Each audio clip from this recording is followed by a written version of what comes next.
Hey everyone! Today we're going to be making an Egyptian death mask, which is similar to what you see on the cover of this book.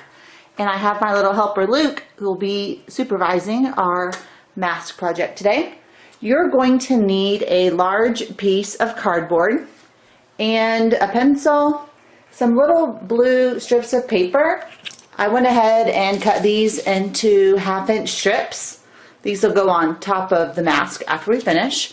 You can find a mask mold like this one at a craft store, and they're already primed, but we're going to be doing some paper mache, so we're going to be altering it just a bit. You'll need a paper towel holder, and this will go at the bottom like this. You'll need some masking tape, a nice thick Sharpie. This Sharpie works on wet paper or dry surfaces, so just in case the paper mache isn't dry all the way, you can still use this on top. You'll also need some gold paint. This is a spray paint. You can also get a paintbrush and some gold paint if you'd like to do that. Some Mod Podge, a glue stick. You'll also be making a paper mache paste out of flour and water, or you can try the Mod Podge. I'm going to try this out and see how that works. You'll need some newspaper, and I don't have a lot of newspaper right now, so I'm also going to try using a paper bag, but ideally you'd just be using newspaper. So those are the supplies that you're going to need. The first thing you're going to do is take your mask and center it right in the middle of your cardboard. Essentially, we're going to make the outline that goes around, similar to what you see on the cover. So I'm going to try to use the whole piece of cardboard. Ideally, you wouldn't have any cuts on the sides, but I'm thinking that the paper mache will help not make that so much of an issue. So we're going to trace around, make a shape like this, and I'll be right back. So I've gone ahead and traced the outline of the mask. Since I had this little flap here, I decided to use that to extend the mask out a bit and then come in on the side. So it'll go around like this, and then around like this, and it'll go out again on that side and around to the top of the mask. The next step I'm going to do is to use our Sharpie marker and to outline it so it'll be nice and dark. How are we doing, Luke? So at this point, we have it outlined in Sharpie marker. We're going to go ahead and use some scissors I have here, and I'm going to cut around the mask that I've outlined in Sharpie marker, including the oval shape that we have here for the mask.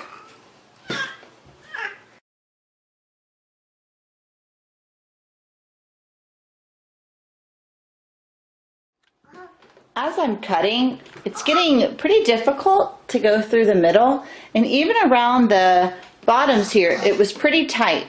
So you're going to want to cut up around this way, if you can cut around back the other way. You can even go through the middle. That might give you a little bit of leverage as you're trying to cut out the outline for your mask. Phew! That was a hand workout. I hope your hands aren't too tired after cutting that cardboard.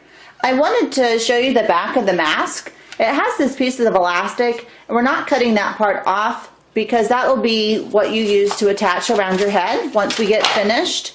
It's going to end up like this. So the next step is to take the masking tape and tape the mask to the outline that you cut out of the cardboard. Starting to take shape. It looks so similar to the shape that's on the cover of our archaeology book. I went ahead and used the masking tape and went around the edges to give it a good seal when we start to use the paper mache. So I decided, instead of using the Mod Podge, that I would actually make a paper mache mixture using flour and water. So what you'll do is you'll use equal parts flour and water. I decided just to use a 1 cup, and you'll put it in your bowl. You can use a whisk, or you can use a fork or a spoon and stir it up so it's a nice good consistency. Before we do the paper mache, we're going to use the paper towel holder, and we're going to cut a little notch about that size and put it at the base of our mask. So you can see the notch I cut out of the paper towel holder for the beard that will go on our Pharaoh mask. I'm going to use the masking tape and tape paper mache mixture that I used to flour and water. I used the whisk to get out most of the lumps from the flour in our bowl here, and it's pretty thick. As I stir it, you can see it's pretty drippy, but it's kind of like pancake mixture. So if you ever made pancakes with your parents, it's about that consistency. So we're going to take the strips of newspaper and we'll dip it in. You'll pick it up and you'll use 2 fingers and slide it down the side of the paper to get off a lot of the excess. The more paste that you use, the longer it's going to take for it to dry. And it has to be completely dry before we can move on to one of the final steps, which is painting the mask gold.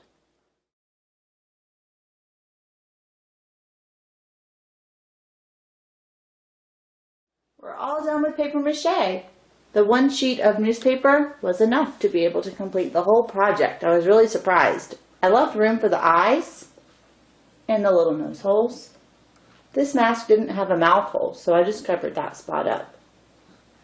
I paid close attention to the crease that went around the mask and underneath to make sure that we really get a good seal. We don't want the mask, the craft mask, to come away from the cardboard. So we're going to let the mask dry overnight, or a good 8 hours, depends on when you do this during the day. And then after that, we'll be ready to start painting. It's starting to look like a real mask. It's so exciting.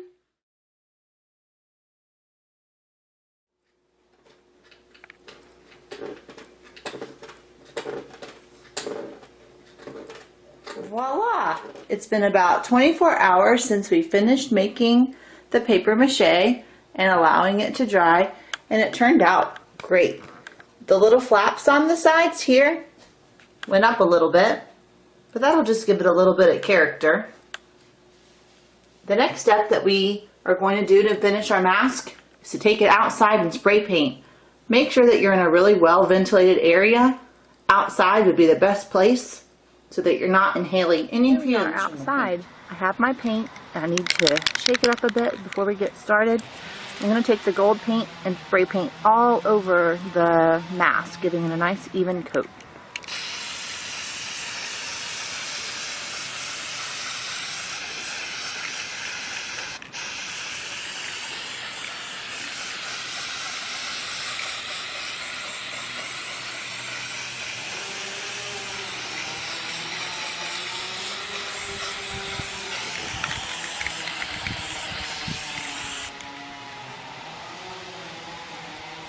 As you're painting, you want to make sure that you get all the sides.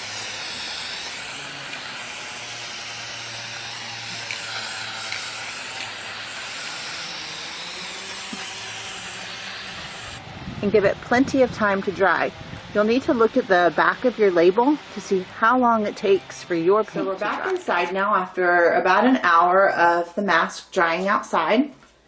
And the next step is to use the blue strips of paper. The blue represents the blue glass that was used in the Pharaoh masks.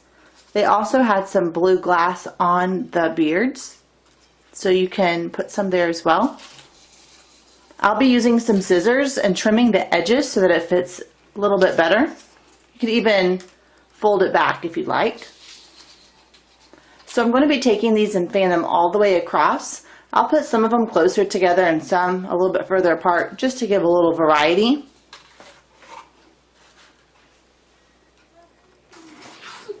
So Anna's helping with those last finishing touches with the blue strips of paper. We've glued a lot of strips onto the gold mask, and the last step is going to be highlighting using the black Sharpie marker. We're going to outline the eyes just like you would do with some eyeliner, and also the mouth and some of the other features that you would see on the death mask, similar to the way that you see on the archaeology book. And that's our mask. Thanks for being a good supervisor.